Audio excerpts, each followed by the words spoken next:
Dr. Mavis again. Thanks for tuning in.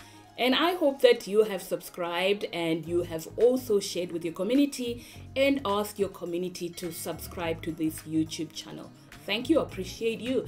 And in this session, I want to talk about matching your breath with your pace. Something that I learned recently at Mount Kilimanjaro as I was climbing Kilimanjaro. I'm there excited to explore something new, and I get there. I want to get on with my trek and hiking, and I realized that I was actually constantly outpacing my breath, which became a problem. And then my guide, who was taking me through this trek, told me to always be matching my breath with my pace.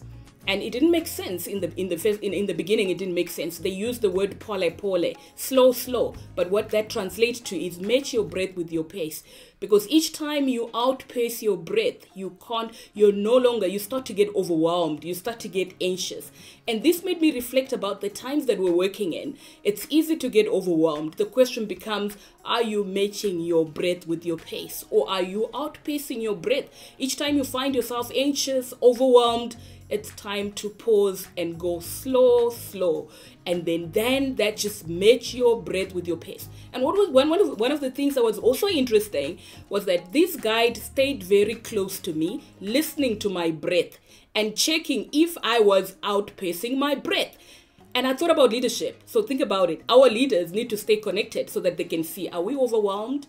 Or if we're overwhelmed, they can give us input that says, hey, pause. Match your breath with your pace, because you're only going to be sustainable and achieve the goals you want to achieve if you are in alignment. If you're out of sync, you're working yourself out very quickly. And that's what I saw. The more I was outpacing my breath, the more I could not sustain the climb.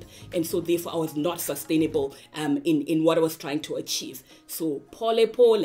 Match your breath with your pace. And if you are a leader, stay connected to your team and check and be able to notice if they are outpacing their breath, so that you can give them the tools, coach them, show them some care and support, and say, hey, slow down, and so that you can remain sustainable. Thanks for tuning in.